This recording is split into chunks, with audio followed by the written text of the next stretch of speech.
Hey, kia ora. Oh, excuse me. Helen Brahms here, coming live from Sun City in Arizona. Hope you're all having a super fantastic, sparkling day. My day has been amazing. I have my mastermind group meeting this morning. Well, I'm exhausted. To be honest, I'm exhausted. I haven't had a cat nap yet today. I've been wanting to have a cat nap, haven't had a chance to do that yet. Started the day off with a mastermind group meeting and then had 2 meetings afterwards. So it's been a pretty busy day today, but it's been awesome. And tonight, first of all, welcome to Before the Dirt Nap podcast number 1137. Got that out. See, this is what happens when you get tired. Tonight's topic is back to basics. We were talking about some stuff in our mastermind group today, and it suddenly hit me that sometimes, and I was like sitting there, I'm thinking, I used to be really good at this stuff. Then it suddenly hit me that I don't do some of this stuff anymore. Like, for example, networking. I'm not out there networking as much as I used to. And I'm like, huh. And I'm not following up as well as I used to. So all these things started coming back, and I started taking little notes on things, and I thought, it's time to go back to basics. And I thought, I'm not going back to the beginning, not rebuilding everything, taking what I have, but going back to basics, getting back into networking again in an effective way, and doing it correctly, and not doing the haphazard job I've been doing lately. So I apologize to everybody that I've been talking with lately. I apologize. And I thought, sometimes you do have to go back to basics in business, and it's not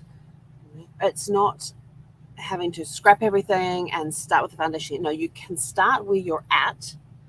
It's just in the tasks that you do. Like, it could be, are you checking your numbers every day? No. All right, let's go back to the beginning of checking our numbers and setting our goals based on what our numbers are, where we want our numbers to be, and looking at that. It could be maybe you've been a little slap happy with the finances. Maybe it could be it's time to employ a bookkeeper, somebody to do the books for us. Just going back and evaluating different parts of your business to see where are we doing really well, where are we doing not so well, and where are we not doing at all, and evaluating each area and looking at what can I do to make this area bigger. For example, I don't like doing bookkeeping. Believe it or not, in high school, accounting was my favorite subject. I actually wanted to be an accountant in the Air Force, in the Royal New Zealand Air Force. And when the recruiter saw my resume that I had that had a lot of library experience on there, he says, now the accounting trade in the Air Force, it's a little on the slow side. He said, if you want to get rank advancement and all of that, he says, why not? And he says, I see you have this big interest in libraries. And I went, yep, because at the time I was a school librarian, and in New Zealand, the students can volunteer to be school librarians and work in the libraries during their lunch breaks. And in those days, it was creating the catalog cards that go into those little catalog drawers, the little 4x6 cards, and typing the title on there and the author and the classifications and the Dewey Decimal numbers and all of that sort of stuff. It was, if you got the hardcover books with the dust jackets, it was covering the dust jackets and then putting them on the box. It was putting the little slip of paper in there that you would stamp with the due date on there. It was putting the pocket with a little card on it and having the title and the author on the top of the card. And then putting in there who had taken that book out and stamping when it was due back. It was all of that sort of process. We learnt the whole, as kids, you learnt the whole library system by working in it and helping recover books that were overdue, and like taking overdue notices to the classrooms for the teachers to read out. Hey, you got this book, it's got to go back to the library. It was due back a week ago. And then when books come back in, putting their little card back in the pocket, putting them back on the shelf in the correct place. So you got to learn all the ins and outs of a library. And he says, well, why don't you become a publication specialist? And I'm like, well, what's that? He says, it's basically a librarian position. And I went, well, I like to read. I was 17 at the time. I was 17 when we were having this discussion about being a librarian. Actually, no, I was 16 and a half. I was 16. I wasn't quite 17 at that time because it was before my 17th birthday that I found out I'd been accepted into the Air Force, and I didn't get taken in until the second intake the following year. So I was actually 16 at the time. Well, I like to read. Yeah, there was different parts of library. You had the recreation library, which is like your public library. Then you had the technical library, which was the technical manuals for the technical school. And then you had the multimedia library, which is all your in those days it was microfiche, microfilm, videos, reel to reels. We were even responsible for ordering the movies for the on-base cinema. That was all part of our job and things. And then you also had the publications library. In the publications library, we held a copy of all of the Air Force manuals, and it's where we did amendments to the manuals, and that was basically, it literally was unscrewing the spines because they had these screw thingies on them. Most of them had screw thingies on them. And you'd undo the screws and pull the book to pieces, and you would take a page out, put a page in, or it could be taking a red pen and writing in what the change was, or if you were on one of the navigation aircrafts, because there were some manuals that were not allowed to leave aircraft, because wherever the aircraft flew, it carried a full set of maintenance manuals, and those manuals could not leave the aircraft. There were also certain publications for the pilots and the navigators that had to stay on board as well. And I loved those days. I loved those days when I had to go over and sit on the F-27, and finding a place to sit on there was fun, because you'd go in and one side was all the radar screens with lots of buttons and switches and things, and there wasn't keyboards and stuff out on the flat piece, and there wasn't a lot of room to sit there and put a manual in. And some of these maintenance manuals were like 3 or 4 inches thick. But it was stuff that I loved to do, and so I was like, oh, well, I can do that. And that was, it was it was basic stuff, but it was back to basics. How did I even get on that? I have totally lost my train of thought. We're talking about getting back to basics. So how did I get into my Air Force career? Oh, it's totally slipped my mind. But anyway, I was sitting there today and I was listening to what was being said and some of the ideas and the discussions that were going on, and things that people were picking up and all that. And I thought, I got to get back to basics. I have to get back to it. Oh, that's where I got onto bookkeeping. Bookkeeping, yes. In high school, my favorite subject was accounting. I wanted to be an accountant in the Air Force. They said, what about being a publication specialist? That's how we got on all of that. Okay. All right, we're back on track. Sorry, it's been a long day. The brain's a little fried. But it's still a super fantastic, sparkling day. All right, so back to basics.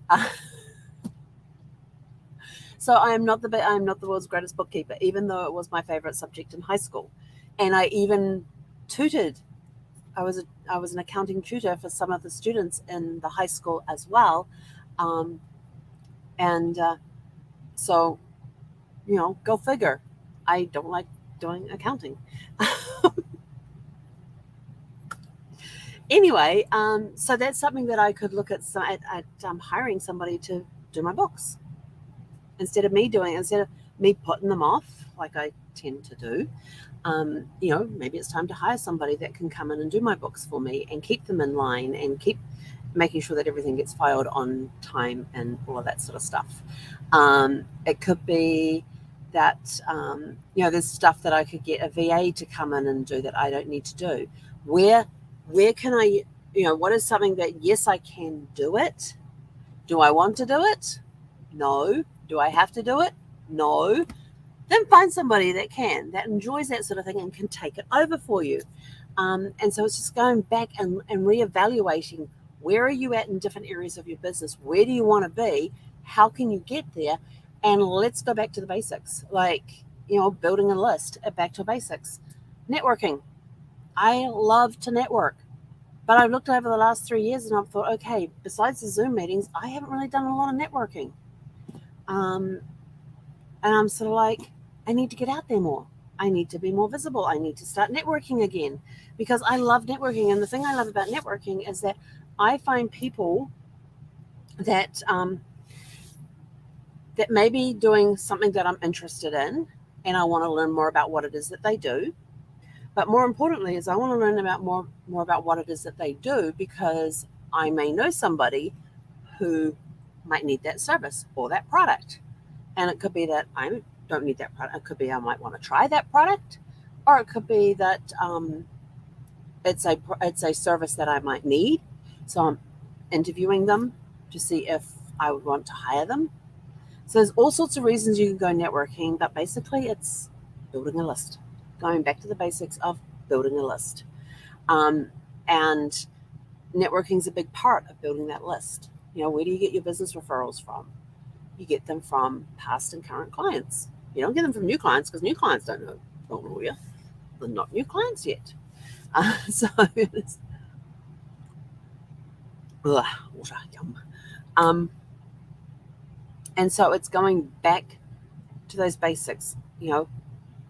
Finding some way to go networking, looking at my schedule, where can I fit in the networking, and let's get it done. Is there a time that I can meet regularly every week in order to do some networking? And currently let's see, we've got a speed networking thing coming up on Wednesday. This coming Wednesday. The following Wednesday, on September 21st, we've got Networking Riches. What else have I got coming up? I think those are the only 2 networking events I've got coming up over the next couple of weeks. And, hang on. Wait, one. I also have 2 genealogy classes coming up over the next, 2 genealogy events in the next couple of weeks as well. So I'm going to get to meet other genealogists there. And so I'm going to get a chance to network over the next couple of weeks. So that's pretty cool. I'm getting back to basics. Some people say, but you're already a genealogist. Why are you going to network with other genealogists? Here's the deal. When you go networking, not only are you looking for the possibility of new clients or customers, you also need to develop relationships with your vendors. You also need to develop relationships with people in the same profession as you. And you probably go, why? Most people think of networking as being something that somebody they can then sell to. No. Networking is also developing relationships with your vendors, because if you develop those relationships with your vendors, they're going to give you better service when there is an issue. For example, I have some business development managers in some of the cruise lines that I had a really good relationship with. And when a client had an issue on board a ship, I could call them and say, hey, they've had this issue on board the ship. They're currently on this sailing. Here's their reservation number. This is the cabin they're in. This is what the situation is. Is there anything that we, not them, anything that we, between the two of us, can do to help them with this situation? Because I'm not just going to say, here's the problem, go deal with it. No, we as a team are going to come up with a solution. And if you don't have that relationship with the vendor, the chances of you getting any help from your business development manager are almost nil, practically. But if you have developed that relationship with your vendor, then your vendor is more likely to do stuff to help you improve the experience that your client is having on board a ship, or with a tour that they're on, or wherever it is that they are. If you develop that relationship. If you don't develop that relationship, the chances of you getting extra perks or just that little bit of extra service for your clients when they're traveling is pretty much nil. I heard of one travel agent one time who in a particular area bitched and moaned about the fact that they don't like a particular vendor, and went on to say why they didn't like this vendor, because this vendor didn't help them, their client had an issue, they couldn't get any help, and blah, blah, blah, blah. And I said, well, who was your business? Oh, I don't know who they were. They were somebody who worked for that cruise line or that tour event. I turn around and says, so you just called the vendor, not your business development manager that's there, who is your contact at that particular vendor, and expected whoever answered the phone to do what it is you want. Well, yeah, they're the company and blah, blah, blah. I says, no. I says, no. I says, you need to develop a relationship with your business development manager at that particular vendor, we're at a cruise line, a tour company, whatever. And then when you have issues, you can go to them. They know who you are, and based on the development of the relationship you've developed with them, whether or not they're going to help you. So I'm going back to basics. I'm going to start rekindle relationships that I have let lapse over the last 3 years during the global pause. I'm going to start developing those relationships again and contacting those people to see if I still need to contact them, because I need to know who are my who am I, because if I'm, before the Dirt Nap Adventures, we want to have vendors on board with us because of the type of itineraries we're going to be doing. So I need to go back and start basics, finding out who it is I need to contact, and start developing that relationship with them. So any supplier that you have in the food service industry, one of the things when I was doing all the classes and everything in the food safety classes was, again, developing that relationship with the vendor, because when the vendor comes to deliver your food supplies, your relationship with the delivery person as well as with the company will determine the quality of the food that you receive.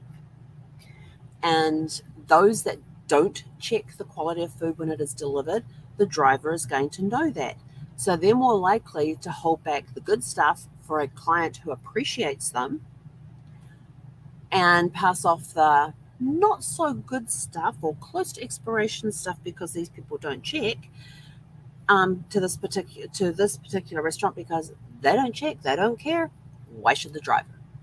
And there are stories after stories after stories out there of the delivery drivers who do that sort of stuff. But if you take time to get to know the drivers and they know that you have a system in place for receiving food when it comes in, and they know, oh, this is going to take a little longer because they check the quality of the fruits and vegetables. They check the temperatures of all the refrigerated stuff and the frozen stuff. They actually check the expiration dates. They've got all their checks and balances. They've got their sheet that they have to go through every time something comes in, and it is logged. I need to make sure the best stuff is given to them. And they say thank you, and they are very friendly and welcoming when I come there. And I know I'm going to be there for an hour delivering all of the supplies, but they're going to make it a pleasant experience. So I'm going to make sure that they get the cream of the crop of the stuff that I have in the back of my truck. This place over here, they don't care. They just go, oh, vegetables, excellent. Yep, that looks good. They don't go beyond the first row of apples to see what's underneath. They don't check all their lettuces. They don't check their tomatoes. Are they squishy tomatoes? Are they firm tomatoes? How ripe are the bananas? Are they too ripe? Are they not ripe enough?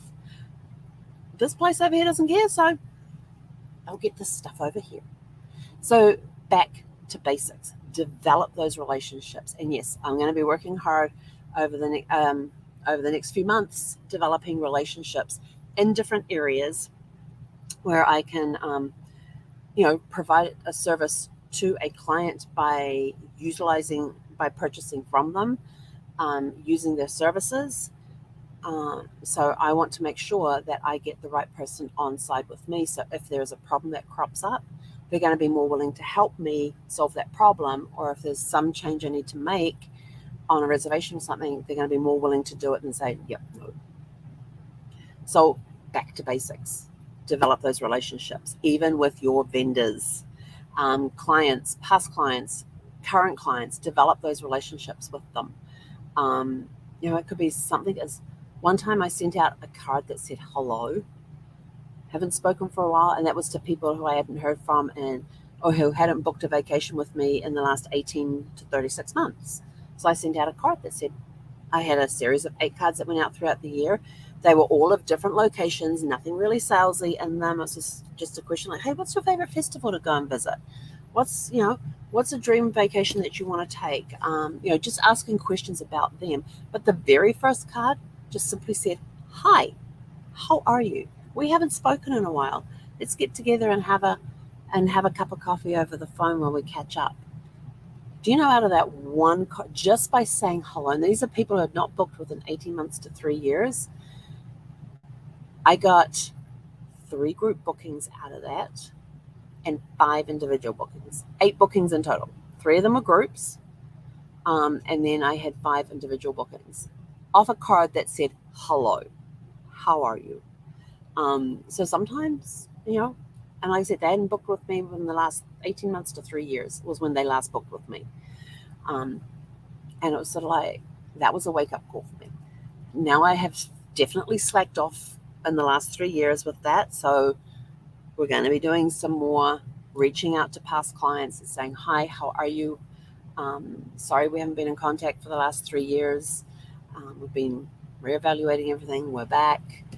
I don't know. I haven't figured out the wording yet, but it's going back to basics, back to contacting those past clients to say, hi, how are you? We haven't spoken for a while. Let's have a chat and catch up, and see what happens out of that. It could be, so that's what we're going to do. We're going back to basics. We're looking at different areas of my business. I'm looking at different areas of my business with the help of my coaches, looking at different areas of my business and seeing where should I concentrate my energy, where it is worth my time to invest in that particular area. Where is it better to invest a few dollars and hire somebody to do something for me, like bookkeeping? Where